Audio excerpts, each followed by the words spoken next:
Salut, c'est Athaos. Aujourd'hui, on se retrouve pour le 8e épisode de développement de systèmes d'exploitation. Alors, avant de commencer, on va voir ce que j'ai fait, puisque j'ai fait un live il y a quelques temps, dans lequel j'avais avancé. On va juste passer en revue ce que j'avais fait. Donc, dans le live, ce qu'on avait principalement fait, c'était que déjà, j'avais renommé printchar et printstring. Je les ai renommés avec leur nom dans la bibliothèque standard, donc putchar et puts. Et on avait aussi, puisque dans la dernière vidéo, on avait ajouté la détection des appuis sur les touches. On a aussi rajouté le code nécessaire pour pouvoir écrire du texte. Donc il supporte clavier QWERTY en minuscule, en majuscule. Il supporte évidemment donc backspace, enter. J'ai aussi du coup rajouté toutes les interruptions inférieures à 32, je crois, qui sont toutes les exceptions CPU. Donc erreur de division, erreur de segmentation, erreur de floating point, etc. Dans la dernière vidéo, on a fait juste C, là maintenant, en fonction du keycode, etc., je traite. Et quand on appuie sur entrée, voilà, quand on appuie sur entrée, j'ai vu qu'il n'y a aucune commande, je mets juste un nom de commande, oh no, et j'attends la prochaine commande. Et donc évidemment, voilà, j'ai rajouté un handler qui, voilà, qui simplement juste affiche oh no an exception et ensuite tourne en boucle. Au moins, si on voit oh no an exception, on sait qu'il y a eu une exception au CPU. Puisqu'avant, simplement, il plantait. Je savais pas si ça venait d'une erreur de ma part dans mon code ou si ça venait euh, d'une exception CPU. Alors, aujourd'hui, j'aimerais bien améliorer ma fonction de print, puisque actuellement, je peux uniquement put une chaîne de caractères, ce qui est pas génial. En tout cas, voilà, on peut écrire du texte. Et je peux évidemment supprimer. J'aimerais bien pouvoir print d'autres choses et notamment faire une sorte de mini implémentation de printf très minimaliste qui fait justement juste me permettre de print une chaîne de caractères, de print un nombre et un nombre au format hexadécimal, je pense. Ça devrait, enfin un entier. Je pense que ça serait déjà pas trop mal. Donc avant ça, je vais juste modifier légèrement le makefile parce que quand je voulais debug des choses, j'avais du mal puisque je générais l'assembleur, etc. Et ensuite, j'allais chercher dans l'assembleur le code assembleur correspondant aux fonctions. Donc, je vais juste rajouter au moment du link un paramètre en plus qui va me créer une map des, euh, des variables. Donc, ça va être, on va l'appeler layout.map. Et du coup, dans le guide senior, je vais aussi ajouter layout.map. Normalement, maintenant, si je régénère, je devrais avoir un fichier qui s'appelle layout.map, voilà, qui contient l'adresse de chacune des fonctions dans la mémoire et quels sont leurs fichiers correspondants. Donc c'est très simple de faire des paramètres variadiques. En fait, il faut juste lui fournir où se trouve l'adresse de notre premier paramètre et à partir de là, ajouter principalement 4 et on obtient une nouvelle adresse qui est le prochain caractère. Il faut faire attention avec les paramètres variadiques puisque on ne sait pas combien de paramètres en réalité sont passés. Donc il faudrait pas lire plus que ce qu'on veut, sinon ça risque de faire n'importe quoi. Alors j'aimerais bien avoir la même interface quand même que les variables, les variadiques dans la bibliothèque C. Je me rappelle même plus comment on s'en sert des variadiques dans la bibliothèque C. Ah oui, c'est VA, je crois. Oui, ça. Donc en fait, on peut faire un VA list. C'est un type, voilà. On peut faire une VA list à partir d'un VA start. En fait, VA start, ce qu'il prend, c'est qu'il prend une VA list et il prend là ici le dernier argument avant que la variadique commence. Et principalement 32 bits, ce qu'il fait, c'est qu'il ajoute à chaque fois 4 à l'adresse, à chaque fois qu'on fait appel à VA arg. Donc j'aimerais bien faire pareil, parce qu'on pourrait juste simplement faire des plus 4 en boucle, mais ce serait pas très propre. Hop, voilà, je pense qu'on va le mettre ici. Du coup, il faudrait faire un VA start qui prendrait notre VA list en quelque sorte et le dernier. Donc là, je crois que ça s'appelle AP dans le manuel. Ça, donc on va aussi appeler AP, ça on a la même chose. Et VA start, ce qu'il faudrait qu'il fasse, c'est qu'il me retourne l'adresse du prochain. Donc pour prendre l'adresse du prochain, je pourrais faire AP. AP, ça serait si je prends le dernier. On récupère l'adresse de ce dernier. Donc l'adresse de ce dernier, on va dire que c'est un void étoile. Bon, comme ça, il n'y a pas d'arithmétique de pointeur. Et à partir de là, je peux faire plus size of du dernier. Est-ce que c'est vraiment nécessaire de faire un plus size of du dernier? Parce que techniquement, c'est juste plus 4. Parce qu'on est en 32 bits. On va faire size of du dernier. Devrait nous retourner la première adresse où il y a le prochain attribut en quelque sorte. Et ensuite, on peut faire un define va arg qui va reprendre mon AP et qui va prendre aussi un type. C'est là où ça va devenir plus compliqué. On va commencer par stocker temporairement du coup ce qui se passe à TMP. Ce qui se passe à l'adresse AP, pardon. À stocker temporairement l'adresse AP. Parce qu'en fait, il faut stocker l'adresse AP, puis incrémenter l'adresse AP.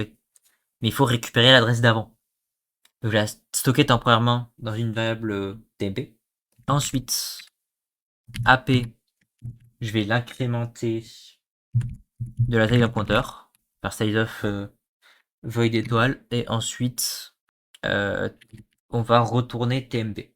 Donc tout ça, on peut en faire un bloc de code, je pense. Et une fois qu'on a notre bloc de code, donc ça me retourne une adresse là ici. Du coup, tout ce bloc là, je peux le déréférencer. C'est particulièrement immonde, mais je pense que ça devrait marcher. Supposons que ça marche. Donc ah oui, aussi du coup, il va falloir faire une fonction qui prend en paramètre un entier et qui nous convertit cet entier en une chaîne de caractères. On va l'appeler itoa. Je la tire du 8 juste pour dire qu'elle est private. Il va prendre une valeur sur 32 bits, qui va prendre un buffer dans lequel on va écrire notre valeur sous forme de chaîne de caractères et une base. Alors on va supposer que l'utilisateur de itoa a pris la précaution de réserver un buffer qui est assez grand et d'avoir une base qui dépasse pas 16. Ni une base négative. Mais non, elle peut pas être négative puisqu'elle est int. En tout cas, une base qui dépasse pas 16. Ça simplifiera les choses. Donc, première chose, on va garder un index pour savoir où on en est dans notre buffer. Et alors, ce qu'on va faire, c'est que, imaginons, j'ai 1024. Mon but, c'est de le convertir en la chaîne de caractères 1024. Ce qu'on va faire, c'est que, donc, 1024, du coup, c'est en base 10. Donc, ce que je vais faire, c'est que je vais prendre 1024 et je vais faire modulo 10. Si je fais 1024 modulo 10, je vais obtenir 4. Si à ce chiffre 4, j'ajoute le caractère 0, je vais obtenir le caractère 4, puisque dans la table ASCII, tous les chiffres se suivent 0, 1, 3, 4, 5, 7, 8, 9. Donc si on fait 0 plus 4, ça donne le caractère 4. Donc on fait modulo 10, on va récupérer ce 4, on ajoute 0 et on va obtenir le caractère 4. Et on déplace notre curseur plus loin dans notre buffer. Donc le curseur était là, maintenant il passe là. Et ce nombre-là, on va le diviser par 10. C'est une division entière, il restera plus que 102. Et on répète l'opération, on fait modulo 10, on ajoute ce 0 et on obtient 2. Ensuite, on répète l'opération, on va obtenir 0. Ensuite, on répète l'opération, on va obtenir 1. Et quand notre value est égale à 0, ça veut dire qu'on a terminé de tout traiter. Il y a juste un cas qu'il faudra voir, c'est dans le cas où value vaut 0 à la base. Donc on obtient notre buffer, mais cette fois-ci qui est à l'envers. Donc on va utiliser un système avec deux curseurs. Un curseur qui se trouve ici, au premier caractère, et un curseur qui se trouve au dernier caractère, puisque c'est la valeur de idx, c'est le dernier caractère. Et ce qu'on va faire, c'est qu'on va inverser les valeurs qui se trouvent à ces deux pointeurs. Donc là, on inverse le 1 et le 4, donc on va avoir 4 et 1. Ensuite, ce curseur-là, on l'augmente de 1, ce curseur-là, on le diminue de 1, et on inverse. Et on va arriver à un moment où les deux curseurs vont se croiser. Et quand les deux curseurs se croisent, ça veut dire qu'on a terminé d'intervertir tous les caractères. Tant que value est différent de 0. Il faudrait mettre je vais mettre super à 0, mais du coup ça veut dire différent de 0. Parce qu'elle est non signée, elle peut pas être négative. Donc on va stocker temporairement une valeur qui va être la value modulo la base. Donc si notre value elle est inférieure à 10, c'est un chiffre entre 0 et 9, on va tout simplement dire que buffer de idx il vaut le caractère 0 plus notre valeur. D'ailleurs, il n'y a que celui-là, je ne parle pas comme ça. Sinon, donc on part sur le principe que la base maximum c'est 16.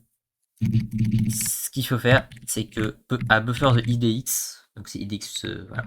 À buffer de idx, il va falloir mettre du coup un A majuscule plus la valeur, puisque au-delà de 10, à partir de 10, on va faire A, B, C, D, E, F. On va faire A plus la valeur moins 10. Puisqu'il faut que quand V fasse val 10, ça retourne le caractère A. Voilà, et ensuite on peut incrémenter idx et on peut diviser la valeur par sa base. Il répète ça en boucle. Une fois que la valeur elle vaut 0, ça veut dire qu'on a terminé de tout traiter. Pour s'occuper maintenant d'inverser les deux, on va faire une boucle for j allant de 0 j qui est inférieur à idx divisé par 2. Non, même... non, je vais plutôt faire une boucle while, je pense. Int j qui est égal à 0, et tant que j est inférieur à idx, on va stocker temporairement la valeur qui se trouve à buffer de j. On va dire que la valeur qui se trouve à buffer de j, c'est la valeur qui se trouve à buffer de idx, puis buffer de idx est égal à notre valeur temporaire. Et à la fin, j++ idx moins 1. Est-ce que c'est une bonne idée de faire ça comme ça? Parce qu'à la fin, il va falloir que je rajoute un... À la fin, il va falloir que j'ajoute un caractère de fin. Non, on va faire ça avec une boucle for, ça sera plus simple. Donc pour j allant de 0, j tant qu'il est inférieur à idx divisé par 2. On va faire la moitié. j++. Donc on va stocker j, et donc là c'est plus idx, là c'est idx moins j moins 1. Et du coup idx moins j moins 1 qui est égal à la valeur temporaire, et on peut ensuite on va pas, on touche à rien, c'est parfait. Et pour terminer, buffer si idx est égal à 0, ça veut dire que la value valait déjà 0. Donc en buffer de 0, on va mettre 0. Et en buffer de 1, on va mettre, par contre, c'est facile, le nombre 0. Et sinon, buffer de idx qui veut 0. Donc on met un caractère de fin de ligne, puisqu'on... Ouais, on va mettre un caractère. Normalement, c'est bon. On devrait avoir un itoa qui devrait fonctionner. Je vais pour l'instant pas implémenter le code. Est-ce que ça build même si j'implémente pas? Il y a beaucoup trop d'avertissements. Ça, c'est parce que voilà, mon printf ne respecte pas. Donc je vais faire -f freestanding pour bien expliquer au compilateur que je ne dépends pas de la bibliothèque C. Voilà, c'est bon. On a déjà plus qu'un seul avertissement qui me dit unused, mais j'ai l'impression qu'il build quand même. Il n'y a pas d'erreur. En fait, j'aimerais juste tester si mon itoa fonctionne. Je vais juste lui temporairement le mettre en externe pour pouvoir m'en servir. Tester. Okay. Si on va faire un buffer, on va mettre 420, allez. Dans buffer en base 10. On va put mon buffer. Non. D'abord, je vais mettre 1337 en base 16. Donc ça devrait me retourner 1337. Et ensuite, je vais faire un itoa de 420 dans mon buffer en base 10 et put mon buffer. En fait, je fais ça puisque en fait 1337 va être plus long. Donc j'aimerais voir si il écrit d'abord dans mon buffer quelque chose de plus long et qu'ensuite il écrit quelque chose de plus petit. Est-ce que il est bien mon caractère de fin de ligne et il m'affiche pas le reste truc plus long. Donc normalement je devrais pouvoir le run 1337 et 400. Qu'est-ce qui se passe si je décide maintenant de mettre 0? Est-ce qu'il traite bien mon 0 correctement? Il traite bien mon 0 correctement, c'est parfait. On a un itoa qui fonctionne. On va pouvoir s'attaquer au printf. Plus printf, il y a deux cas qu'il faut qu'on traite. C'est soit il est en train de formater quelque chose, soit il n'est pas en train de formater quelque chose. Donc je vais en faire une variable, on va appeler le format. Ce qu'il faut faire, c'est que on va parcourir FMT caractère par caractère. Tant que le caractère qui se trouve à FMT est différent de 0. Si le caractère qui se trouve à FMT c'est dans %, deux cas possibles. Enfin, deux cas possibles. Non, on va pas faire ça comme ça. On va faire si on est en train de formater quelque chose. Si le caractère à FMT fait dans %, on va afficher le caractère. Sinon, on va traiter le format. Puisque avec printf, si on fait %%, ça nous affiche un %. Donc, si on n'est pas en train de formater quelque chose, donc si on ne formate pas quelque chose et qu'on rencontre un %, alors on va se mettre à formater quelque chose. Alors, du coup, là, ici, je vais aussi dire que format égale 0, au moins comme ça, il arrête de formater. Voilà. Sinon, on peut juste put le caractère à étoile FMT. Et alors, je vais pas l'appeler comme ça, je vais l'appeler isFormat. Enfin, isF, allez. Là, hop, isF.